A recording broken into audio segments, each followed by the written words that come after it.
Hey everybody. Hate to interrupt your conversations. I know that's half the reason why you're here. But if you could start to wind those down and come back. Hopefully lunch was good. We are just about right on time, which I'm sure the live stream viewers enjoy. And I want to give a shout out to the AV team as well as the viewers. We hit over 100 people watching. So that is almost as many as I counted this morning in the theater. So I think that speaks a lot to the volume of the D community and the excitement of people who maybe couldn't make it for work reasons or financial reasons. So big thank you to everybody working on the stream and also watching the stream. I have Johan here, who is actually an assistant professor in robotics, which I didn't know, which is really cool. But he's not going to be talking to you about robots today. So, Johan, the stage is yours. All right. Let me quickly fix something.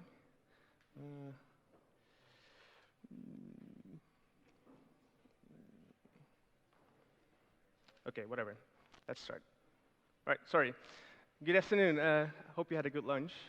So my name is Johan Engelen from the LDC team. I do most of my programming in C++, no really, C++. So I'm much more comfortable with C++ code, in fact. But so all the examples that I'll be showing will be simple. Please comment on the D code, and if you have improvements there, let me know. Anyway, the talk will be about abstraction costs and optimization. And this is obviously why I like C++, C, and D for systems programming. And working on robotics and embedded systems, clearly we care about these the details of the compiler output of the assembly code. And whether abstractions that the D language provides you, whether they give, whether they have cost or not. Right? What is the cost of using these abstractions, and does it generate good assembly code, or are you better off just hand rolling it? Right. Right. So outline of my talk first. I'm going to try to get ourselves on the same page versus the terminology of what I mean with abstraction cost and optimization. How would you measure this? Clearly, that's important. But most of the talk will be about just looking at D code examples and look at the assembly code output. This was actually inspired by a talk from Jason Turner at CPPCon last year, where I just thought it was kind of nice, where he would write C++ code, look at the assembly output, and then he would translate it to some other assembly code, in fact. But yeah, that's where I got my inspiration from. Last thing, feel free to interrupt me anytime. If you have comments or you want to see, what would this minor change do to the code, just interrupt and we'll see. And hopefully I can explain. If not, then it's something to look for discussion afterwards. Right. So optimization is, at least in my opinion, mostly about code transformations. Right. What can you do to your code? How can you transform it so that it does the exact same thing it's supposed to be doing, but do it faster? And this comes down to really reasoning about what should the code be doing according to the language specification. And this is really a lot about details, details, details, details. Right? Every minor detail matters. Integer overflow is important for optimization, right?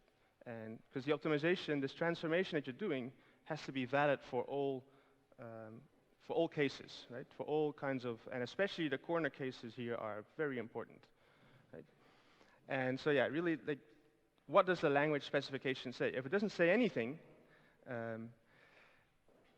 that's bad maybe, right? Because then the optimization is, you're not really sure, is this valid or not, and it might be different between compilers. So while working on this, you often hit kind of the corners of the language specification where maybe you really need more specification. If it's undefined behavior, you hear this term sometimes, that actually the language specification can say that it's undefined behavior, right? So the defined behavior is undefined behavior. And this is very important for optimization. There are other very nice talks about why that is. I think in this presentation you won't see much of that, so we don't have to have a big discussion about undefined behavior. One optimization that is kind of obvious, I think, to all is shown at the bottom, where you transform the left-hand side, the left code, void foo, and it just defines a local parameter, int a, equals 1. And you can transform that to, you're not using a anywhere, and the language specification allows you to remove that, right? It's not, it's kind of obvious maybe to you, but for example, if you would remove this thing, and you call the function foo, you return from this function foo, the stack will look different, right? Just the memory will look different if you remove that statement, right? Because before, you would allocate int on the stack, int a on the stack, you would write 1 to it, and then you would return from the function. So the stack, you actually wrote a 1 to memory. If you remove it, you no longer do this, right? So the program is actually doing something different, but the language specification says this is fine. You shouldn't rely on the stack looking in any way like this, so we can make this optimization. So just to give you an idea that there is actually, it's not so trivial in the end. All right. So abstraction cost, what do I mean with this? Because optimization generally removes abstractions, like inlining a function would be, like a function call is an abstraction, right? You could write everything in main, say, but it's kind of nice to abstract, or abstract in a very general sense, into kind of functions, and you call these functions, right? Inlining would remove that, and generally is good for performance in most cases. And so the abstraction cost of a function call or of any optimization is basically the performance with this abstraction minus the performance without, right? Or I don't know, to get the sign right, but at least it's the difference between the performance with this abstraction and performance without this abstraction, right? So for example, for a function call, you could look at the code with a function call, run it, measure how long it takes, and then remove this function call, right? Just inline it yourself, measure, and see what the difference between those two is. And a zero cost abstraction would be where the output is kind of identical, right? If you have a good compiler and you have a kind of a trivial function, this will be inlined. And so the abstraction of creating a function, like you're just splitting something from your code, splitting it out to some other part, and calling that function is the same as just writing it in place. Should be the same at least. So that's a zero cost abstraction. Is it possible to have negative cost? Yes, I think. Well, if you make the whole generalize the concept a bit. For example, templated functions allow you to do optimize by introspection that you really wouldn't be able to do without that abstraction, right? For example, quicksort may be faster on integers than on some kind of random object without you actually having changed the implementation of quicksort at all, right? And having a templated quicksort allows you to do that stuff. And then, last point, cost may depend on details. I would say the cost pretty much always depends on a lot of details. And so let's look at the cost of a function call. And I'll show you some of these details. Because you'd think the cost just depends on the callee. Is the call inlineable? And how many parameters would this function take? So if the call is inlineable, then, as I mentioned before, the cost would be 0, right? There's no function calling overhead, there's no parameter passing overhead, great. And if the function call is not inlined, then you have the cost of the call itself and the cost of copying or passing these parameters. But that's not the full story, because maybe this call is almost never executed. Maybe it's in a path that is in a loop, for example, but this loop is almost never executed. You just jump across this loop, and then suddenly the size of code starts to matter. Right? And so the performance of code depends on its size as well. And if a function call is rarely executed, you actually don't want to inline it. You just want to jump across it because this call is just one small instruction, and this jump will be fast instead of jumping across 1,000 instructions. Right? So yeah, inlining, as I wrote it here, inlining of rarely executed calls may be bad for performance. I don't know. You just don't know. Measure, of course, is the key here. And one interesting thing I think to note is that creating functions is a nice abstraction.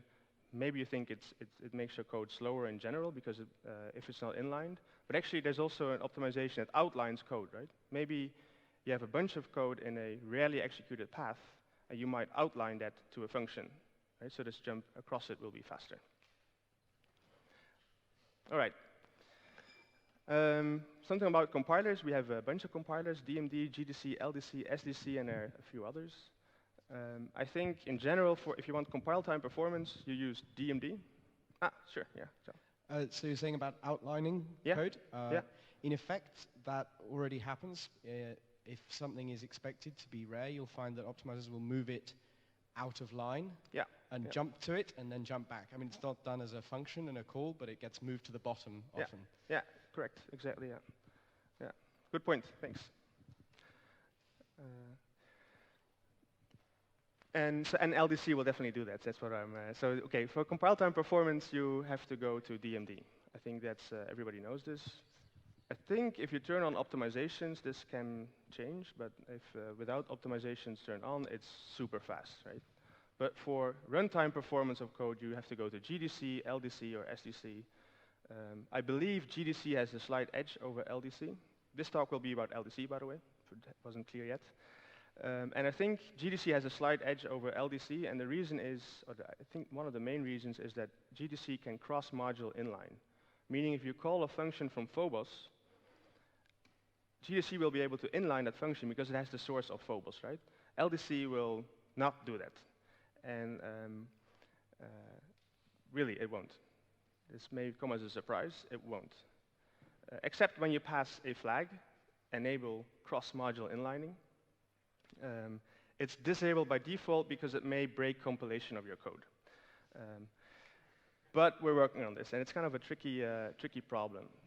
Your template, okay, I won't go into the details. It's a tricky problem because this template instantiation may mean inlining a template instantiation may mean that some mangling of symbols is different, and man, it's a tough problem, in fact.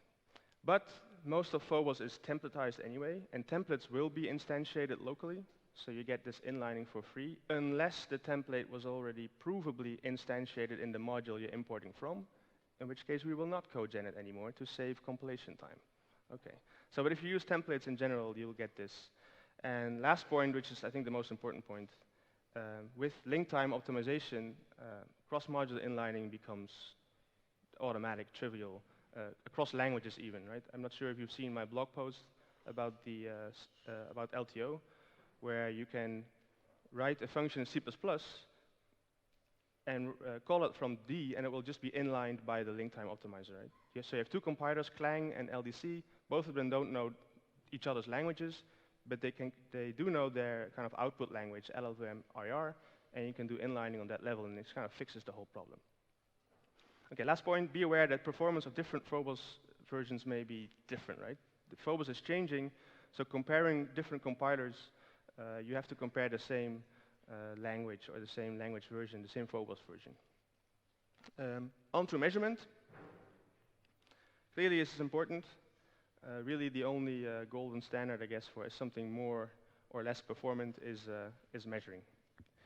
And however, to obtain a somewhat deeper understanding of what why a piece of code is faster or how to make it faster, it helps a lot to study the compiler output. And you can do this by looking at LLVM IR or the assembly output. LLVM IR is really much more readable, although you won't see the instruction selection and register allocation and all the other things that you have to do before you actually get assembly output. So in this talk, we'll be looking at assembly output. Also, because I think most of you are most familiar with that. And so yeah, in this talk, we're going to discuss performance and not measure anything. Basically, you have to trust me on some things, or just less assembly is better, except when you see, except when I will tell you when maybe the big thing is actually better. Vectorization, for example, loop unrolling. In general, if you're really unfamiliar with assembly, just assume less is better. Sorry. Okay, a common pitfall when measuring is that you actually measure the wrong thing, because you give the compiler way too much information. And we'll see in the examples I'll show you, you'll see this happening. For example, you just write the input data right there, right? The compiler knows that it's going to add 1 plus 2 plus 3, so it can just constant fold it and it's done, right? You're not comparing or measuring the performance of addition at that point. Number of loop iterations, the exact type of an object, right? If you knew an object right in front of a call that you're going to do, the compiler knows, it's object of type A or B, so I don't have to do the virtual call lookup, right? The body of a function, so if the compiler can reason about what this function is doing, that probably will mean that you're not going to measure the actual performance of that function with the given input parameters. Alignment of data, anyway, there's lots, just be careful if you measure performance that you don't give the compiler information that it wouldn't have in a general case. Okay, finally, before we go to the code examples, I see people with laptops. Go to d.godbolt.org if you don't already know this. It's a very nice compiler explorer by Matt Godbolt. Thanks, Matt, by the way, he's a really great guy in developing this piece. Basically what it does is it provides you an online interface that compiles D code to assembly code. That's it. And the interface is nice, fast, responsive, and it's easy to try different compilers with different compiler flags and everything. Exactly. So featured on d.godbolt.org are GDC and LDC. Unfortunately, DMD is not there yet. If you want to check DMD output, you go to asm.dlang.org. So please visit this page, and even during the talk, try and tinker with the code. So now I have 30 minutes left to try and run you through a bunch of examples of D code and assembly code. So d.godbolt.org looks like this. You see assembly code, you see D code on the left, and on the right-hand side, you'll see the compiled output. So you type some code here, I fix the line, and then you see assembly there on the right. Okay?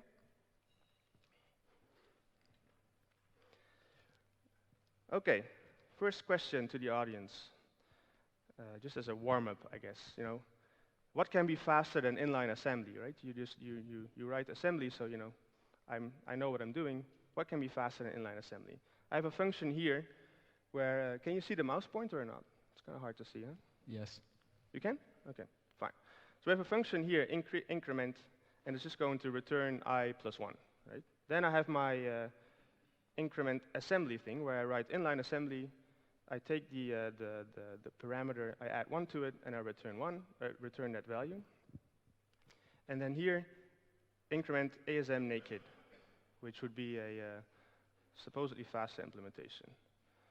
Who thinks the first one is fastest? Who thinks the second one is fastest?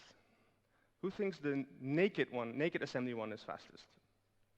Excellent. You guys already know this kind of stuff, right? The reason, okay, I can show you. Actually, what's funny is that I think the naked assembly one, and what's going on here? Yes. So the naked assembly one is almost as fast as the first one. And as you can see here on the right, ASM naked, 2 instructions.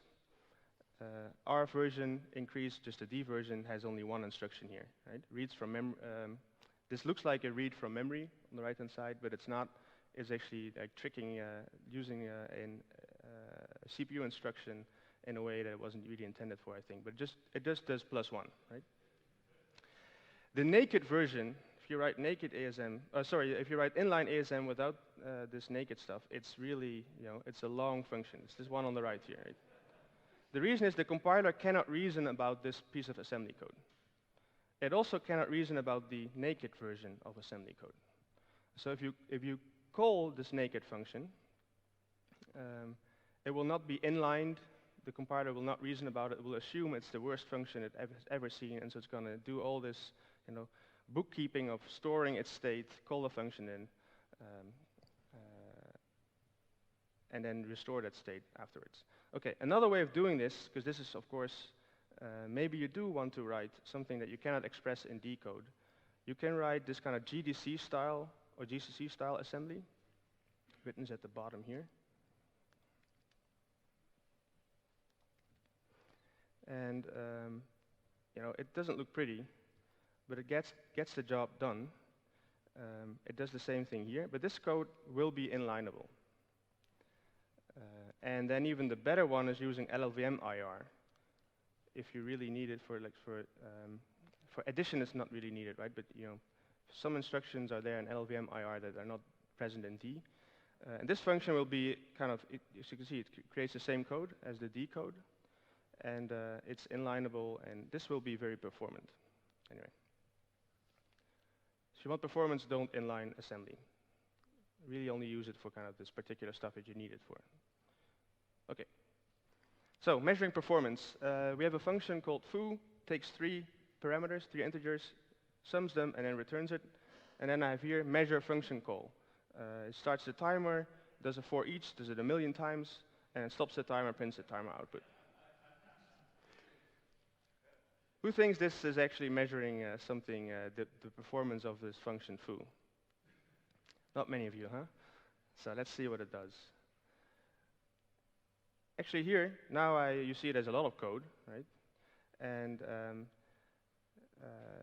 but I didn't turn on compiler optimizations yet. So this looks like a bunch of code. If I turn on compiler optimizations, you see here that this measure function call is really only doing, let me scroll.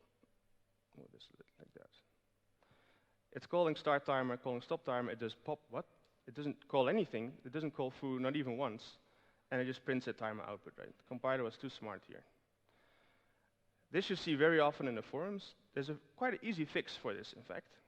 And that's to tell the compiler that this foo, that this foo could be replaced by some other function during link time. And I'll write it down here, attributes. It's the @weak attribute. It tells the compiler that it cannot really reason about this foo anymore, right?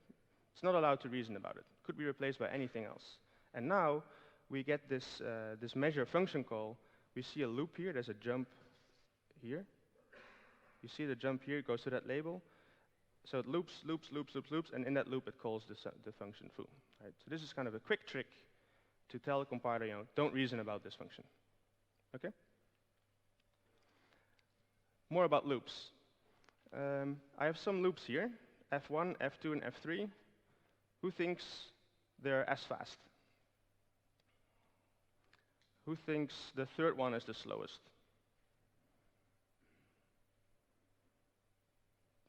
Who thinks the second one is the slowest?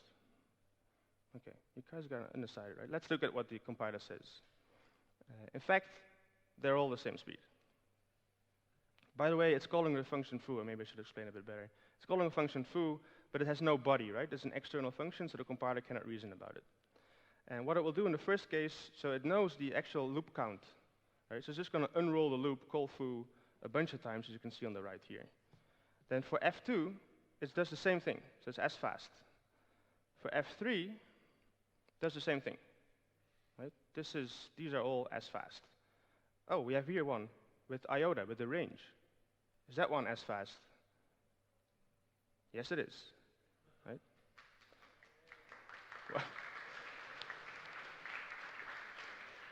By the way, this is not LDC's work, right? This is LLVM's work, right? It's just doing its magic. But we give the compiler quite a lot of information, right? We just tell it that it's only going to loop 17 times, right? So maybe it's better if we just add it as a parameter, right? Don't tell the compiler how often it's going to loop. And in that case, it actually is going to loop instead of unroll everything. But the loop is very tight. You see this? It's just going to increment the loop counter. And it's going to call this example foo thing. Even for the iota range thing, no problem. Then one thing I wanted to show you, which is kind of funny, if I comment out all of this stuff. This leads into kind of const, non-const stuff. So what about this piece of code? Now we have this list. I took it out of the for each. Right? Just kind of copied it, auto list, and I loop. Is this as fast? Who thinks it's as fast? I'm kind of leading into it that it's not as fast, in fact.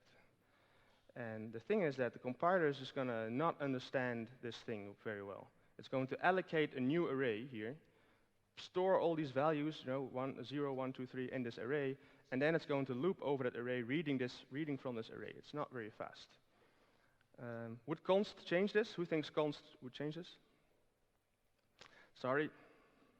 You're wrong. It doesn't. What would change it? Immutable, yes. Immutable does change it. And that's because LDC recognize, and DMD as well, by the way, now knows, hey, this list is immutable. I can store it as a link time constant. And then somehow the LLVM optimizer now knows, aha, wait. I know this loop count is only from 0 to 16, and it will optimize it and will unroll the loop and blah, blah, blah. You'll get the same optimizations. It's one instance where immutable actually helps. Okay, it's the same thing here. Now, if you have a more complicated piece of code with range from 1 to 100, then you map that. You do a calculation from this number to 42 times a, whatever. And then you do a reduction to sum all these things to get the total. Right? This should be completely constant, right? You can do the calculation yourself, and it should not have any runtime cost, you'd think. But it does. And I don't understand why it does, in fact. It shouldn't. And the funny thing is I figured out a fix that you won't believe, and I still don't know why. But if I type this a, things are fixed. So if I type it as an int, then suddenly the compiler is able to do this optimization and calculate the result for us. Really, no explanation here. I just want to show you that it's kind of interesting, right? These that small details apparently matter for the code output, and so it helps to look at the output and see what's happening here. Do you get any benefit out of doing the same with the reduce call? Sorry, do I get any benefit? Do you get a similar benefit out of specifying the types for the reduce statement? I think I don't. We can try.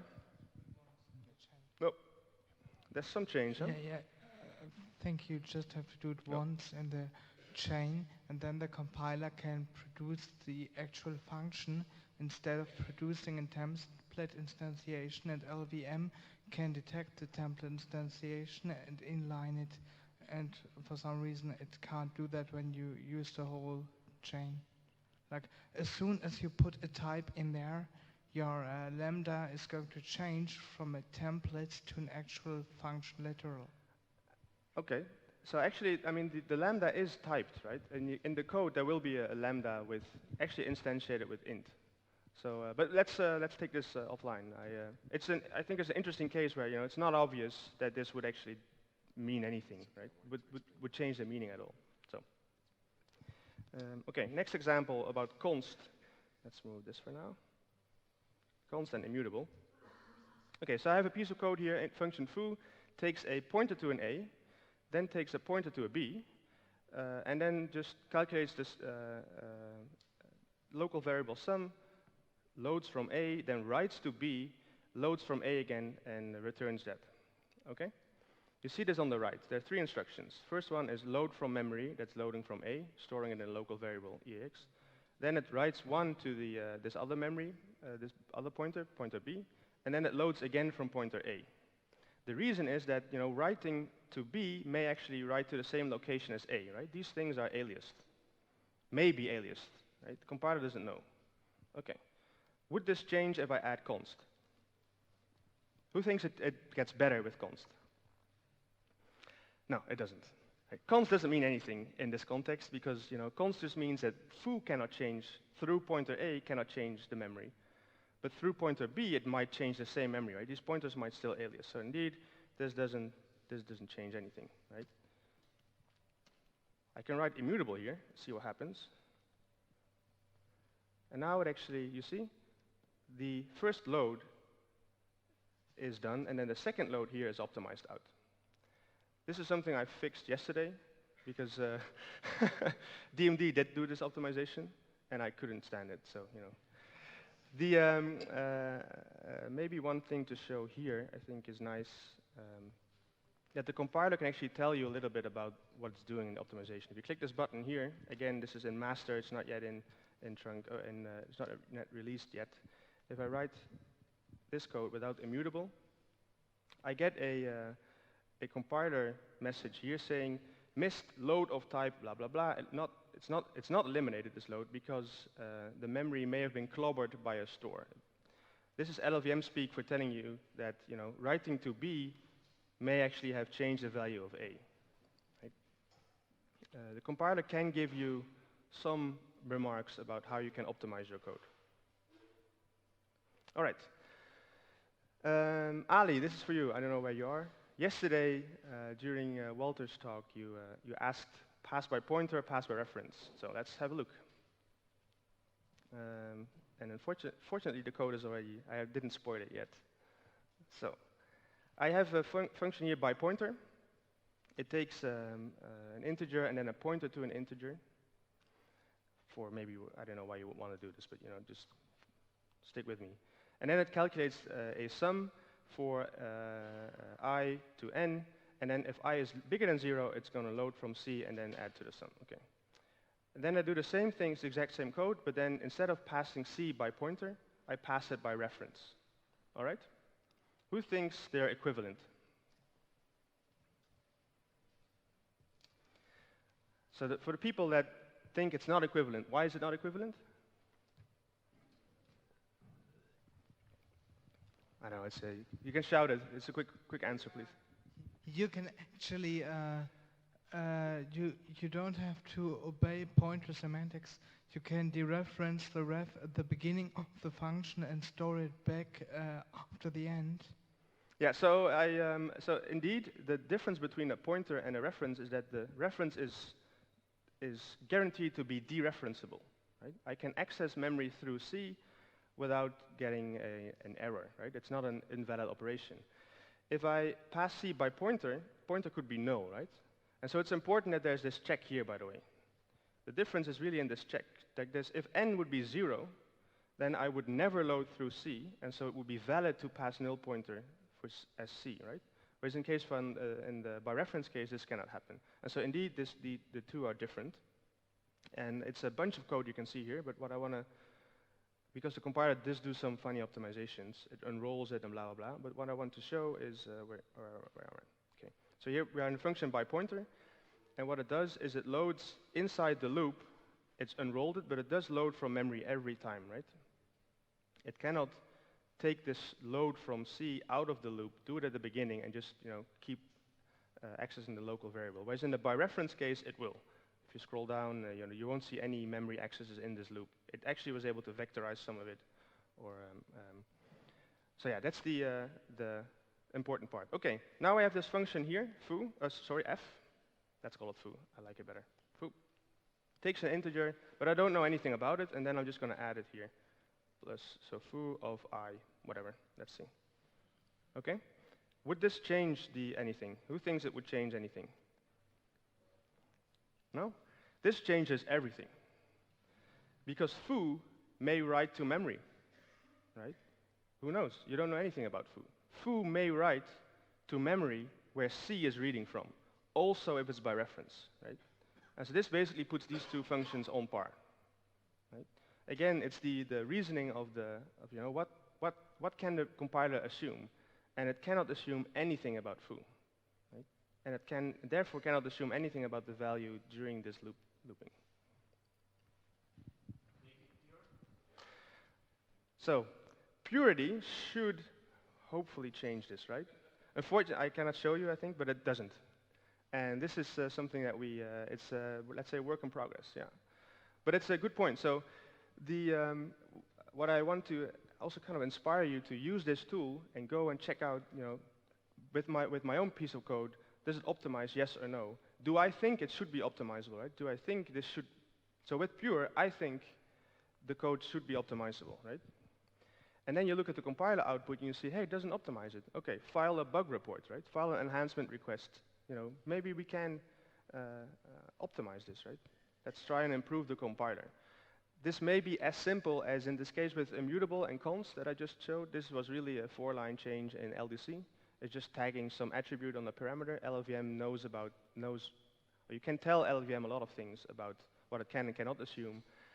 Purity is something recently added to LLVM, and I'm not sure. There's some new attribute that maybe we can use for this. And otherwise, we have to add it to LLVM maybe, no? All right. This is, Okay, I'm going to skip this one for now. Sorry. So let's talk about classes and devirtualization. So if you have a class, it's not all functions are per default virtual functions, meaning that if you do a function call, this has an indirection attached to it. Right? You first look at the object. What kind of object do I have? Aha, I know, it's of this type, and then you know which function to call. Right? However, the compiler is quite smart. So if I have this function class A, this class A with a function foo, a class method, and just returns 1. Doesn't do anything interesting. Then in the function call foo, I create a local variable A, and I create a class, instantiate the class, and write that to A. And then I'm going to just loop only 2 times, here, just a few iterations, and add the result of A.foo. Okay? Who thinks this is super fast? You can see the assembly on the right. Forget it, but who thinks this is super awesome fast? Only Ali is right here. And the reason is that I should add release here, maybe minus release, so that we get rid of all these invariant checks and everything. And then actually this is constant folded to return total, and the compiler is smart enough, and it just returns total will be 2. Fine, there you go. Right? Super fast. Except when we make this 25, and then suddenly the compiler is going to allocate a class and is going to do a lot of stuff, right?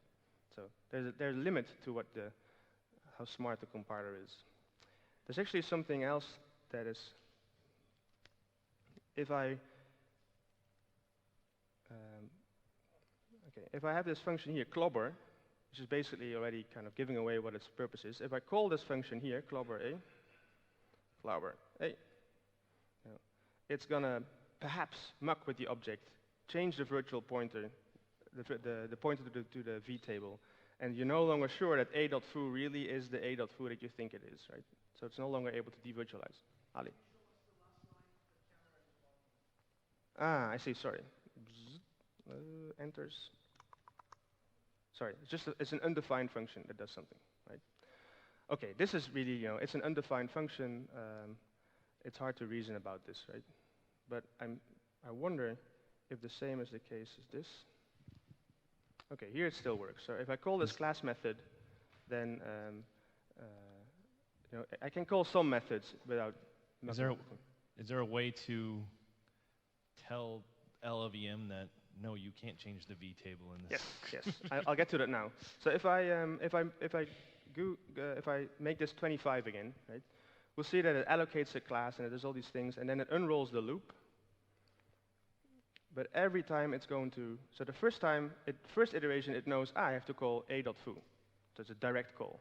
And then every other iteration will be an indirect call. It will load the v table and index it every time. Because somehow it doesn't know that calling A.foo, it's not even allowed to change the v table pointer. Right? And this is work in progress again.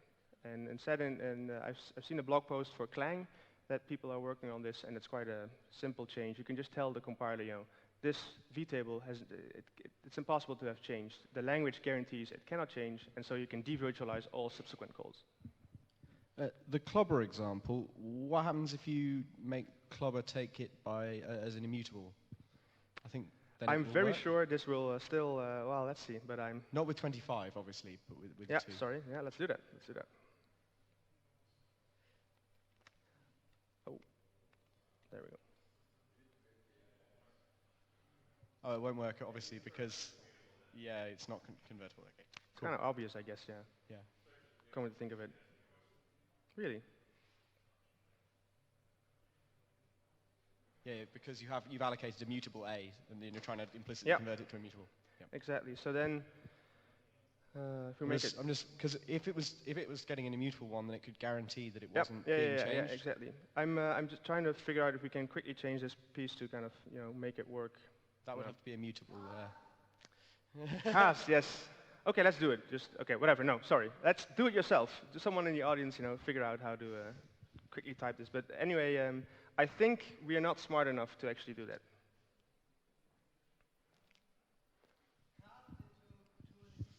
Then it'll work.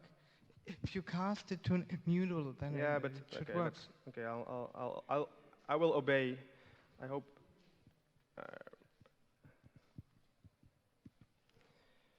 And so it doesn't. Yeah. We're not smart enough yet. Being aware of immutable pointers was yesterday, right? So. Okay. One thing that wasn't clear maybe from the last example is that I'll show it again. So there's an allocation function happening here, right? Which is a function that we don't have the definition of. It's in the runtime library, and LDC does not cross-module inline, so we don't know anything about that really. How come the compiler was able to optimize this out? Right? How does it know not to call that function anymore?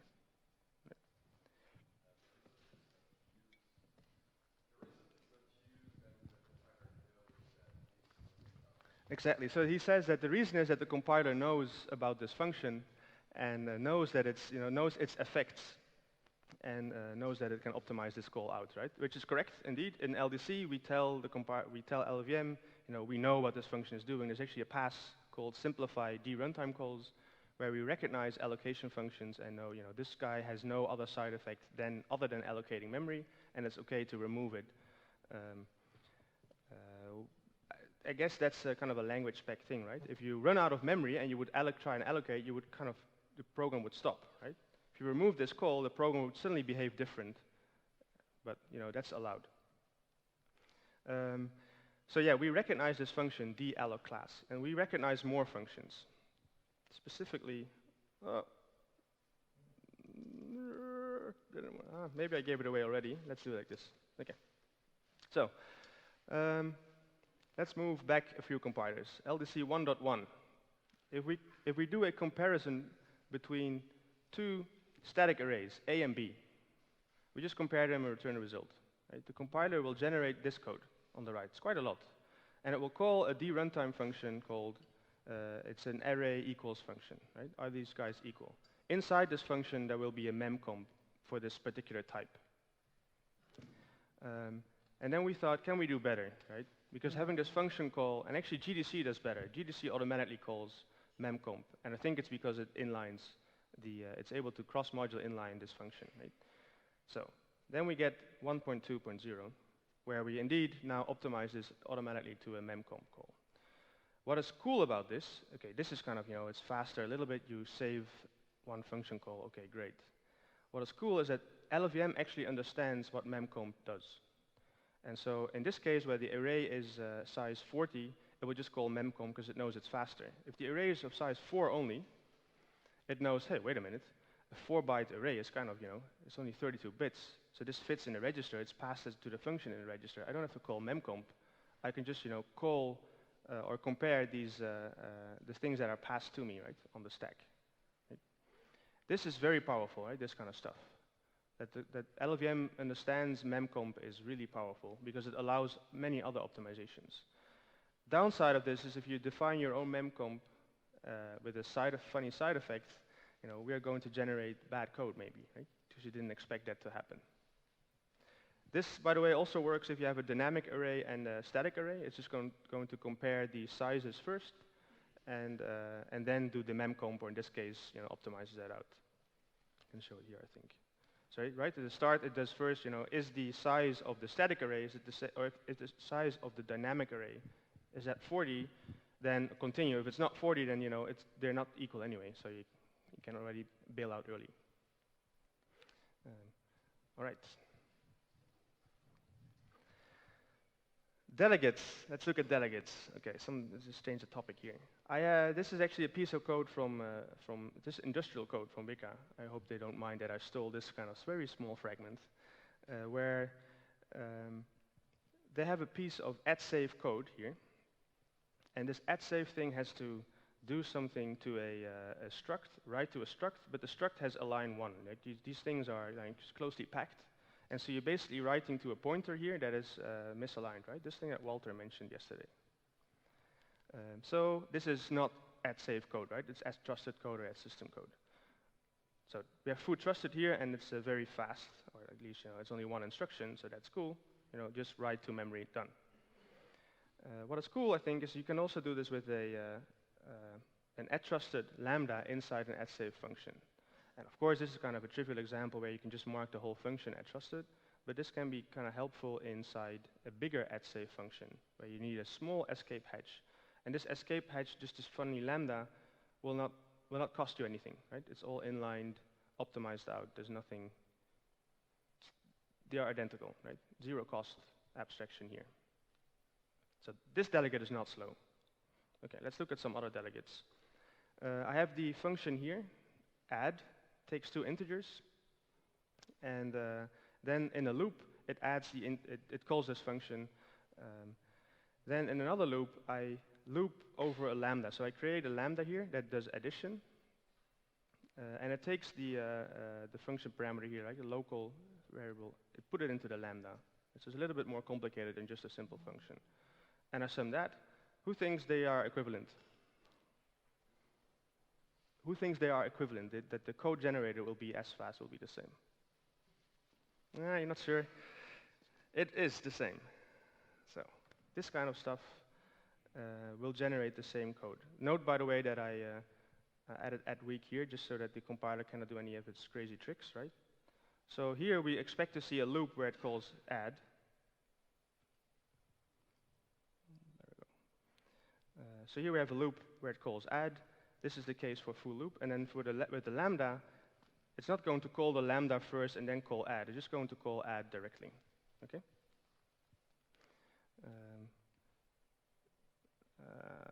Okay, and whatever. In the interest of time, I'll skip to the next example. So here are more delegates, and this is kind of an interesting one where the delegate here actually changes a local variable. Can you see it here? So there's a delegate that takes a number and adds it to a local variable there. Right? And here now we do get problems with this kind of delegate is more complicated because it has to allocate. You cannot optimize it very easily anymore. And I'll show that here in this call bar, where here it is actually optimized,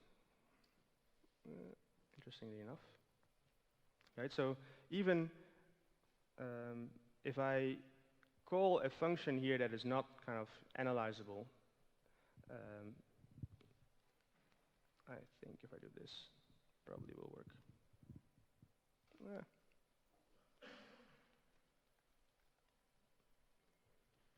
There we go. Then the, where is it? Then it actually still optimizes it. I'm kind of surprised. Where was I going with this? Yes, I remember now, sorry. Okay. Okay, so inside the function, call bar, it's actually going to call bar, right? That's what yes, exactly. So inside bar, it cannot assume much about this delegate, right? So there's a lot of kind of boilerplate, you see here, of storing state and then calling this delegate. Because it apparently wasn't, you can pass any kind of delegate to this function, right? It's not just this delegate here that we defined, it could be any delegate. It's kind of, again, this reasoning thing, right? Although I only call it with the known delegate, it might be a completely different delegate. All right. One thing that Walter mentioned yesterday, and then I stop. Structure initialization. It's this double initialization that you mentioned. So the first thing we do if you make a new struct, you copy init on top of it, and then you run the constructor, right? If you have a struct that has a kind of a scratchpad thingy, like a big array of 100 integers, and a float next to it, and the scratchpad you don't really use, maybe in rare cases, right? You don't intend to use it in all cases. This, for example, happens in a string object where you have this short string optimization. Instead of pointing to allocated memory, you may want to store it inside the object just for the first 10 characters, let's say. The code that this generates is, the constructor is small, right? You just assign this float to float B. So the constructor here on the left, on the right, will be small. But if you instantiate a structure object in the function foo, it's going to do a mem copy of a lot of numbers, right? Of these 400 numbers. So it's going to initialize this array with all zeros, and then it's going to initialize the float. And who thinks this can be fixed, say, by adding equals void? Who thinks that helps? Question is, should it help? And we are discussing this. It doesn't help, in fact. So the code that this generates is still, it still does a mem copy of 400 elements. And I think the reasoning here is that if you create a struct, one struct, and you create another one of the same type, and you did nothing to them, they should compare equal. If you don't initialize this scratchpad area, they will not compare equal, right? Because there's garbage in there. I think the runtime expects to initialize, if it has any variables that aren't equal void, it should initialize the whole thing. Because it just has the one initializer type that it has to write in. Sorry, I'm not getting you. So because you have that float with the default value. Okay, default so let's initialize with void here, right? Okay. Yeah. And let's just remove this piece. And if let's scroll down. It's going to do the same thing. It's going to initialize it. It's going to initialize to 0. Again, for the same thing where you have to compare the things equal. The voice of the compiler speaks. All right. In a sense, you're right about the struct should compare the same, but equals void is for system programmers who should know that they run the risk that it's not going to compare the same if they go in equals void. And the reason equals void doesn't work is because nobody's bothered to implement it correctly. Okay, can we take this as like a, it's a bug. Okay, great, thanks. Okay. Okay, it should not initialize it. Now, it's benign that it does initialize it. It just costs you some runtime performance, but it really shouldn't initialize it. And so all void fields should be uninitialized. So let's start working on it, because I think it's an easy fix, in fact. And so now what you have to do is you would actually have to, you can instantiate already a struct with equals void, like here, right? And then you write to this one, or you call the constructor like I do in bar 2. And this will do the thing that you expect it to do, kind of, right? So here it will not be, where is it? There we go. So function bar, it will just allocate this struct on the stack and then write only this floating point value to it. I'll stop here. Maybe I'll move back to my presentation for like a conclusion or final remarks. If you want to improve your code, don't do this what I've been doing just yet, right? First, measure and measure without pitfalls. Avoid the pitfalls. You can use this tool to avoid them, but really measure before you you start off doing anything.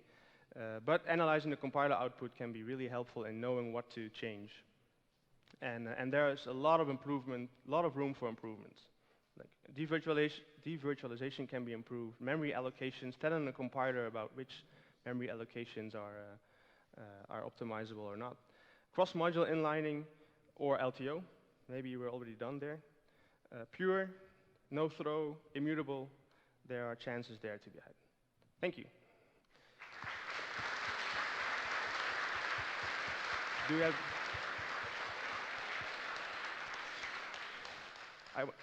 Yeah, we got time for a couple questions. Okay.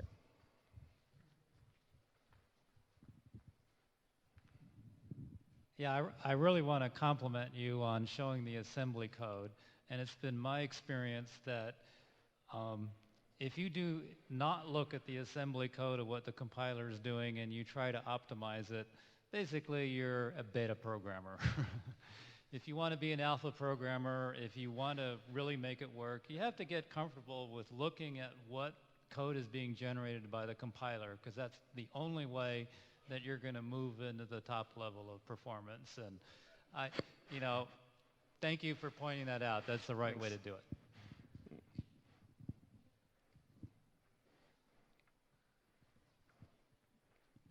I want one clarification from Walter.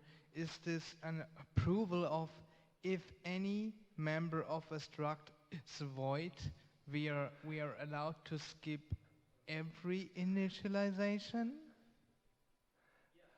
Okay. But let's discuss this, this evening. We may have a nice discussion about it.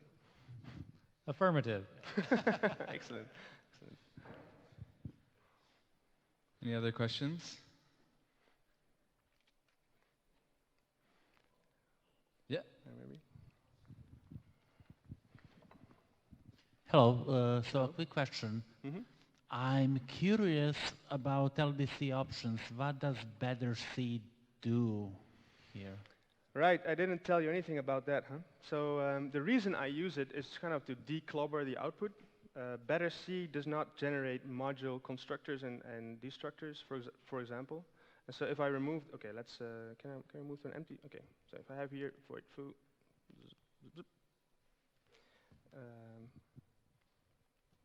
better C. This is what you would expect, right? Just a function, foo is not doing anything, so we just output this, right? This is the assembly. But actually, we output much more if we do this, because now we have a module called example, and we have to register this module, and there's there's just code. That I just, I think it looks better on slide if it's gone. That's the reason. Yeah. One last question. I was wondering if there are any bits of, if you could just comment a bit more on the aspects of semantics and language features, and how some of those impact performance. So I mean, we showed immutable making a difference. I wonder if there's any others of those that you'd like to comment on. So yeah, sorry, I apologize maybe for people thinking that there would be a lot of like really D-specific constructs here. I tried to keep it simple. I can comment on it a little bit, like with templates and maybe nested functions or nested classes and those kind of things. For example, templates don't add anything, right? They just, it's kind of a copy pasting. You just generate more functions.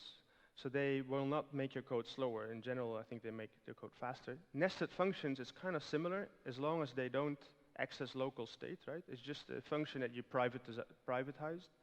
And we could optimize more for it because we know that it's a local kind of, let's see. We could optimize the code size for it because we know no other module from outside can access it, except that with the way I implemented inlining, you do actually access it from another module, so this optimization is gone. Let me think of another. I wanted to show something about slices, and the reason I didn't, because I couldn't find a nice example, but a slice is a length and a pointer, right? And if you pass a slice to if you pass a pointer to a function, we can tell LLVM, this pointer won't alias this pointer, whatever. You can tell things about this pointer. If you pass a slice to a function, depending on how we pass it, we pass a struct to it, and it's much harder to kind of tell LLVM what it can assume about the pointer inside the slice. And so there's work to be done there, definitely. So actually using slices may hurt your performance a little bit, unless if the way we pass structures, if they're small structures, we pass them in registers anyway already, and you get some more optimization because of this. Maybe next year when you guys are all study this material and we can move up to the next step. And when I've stepped up my game about D, like higher level constructs. But in general, I think the very high level things like templating and all these meta programming things, they don't really have an influence on the assembly so much. Right? It's just a lot of functions that then needs to be inlined maybe. But this inlining is quite good if it's the heuristics about a small function. You'll very quickly get into inlining territory. Like this .iota, .map, .reduce thing. Apparently the compiler was able to deal with it relatively well. Okay. Thank you, Johan. Thanks again.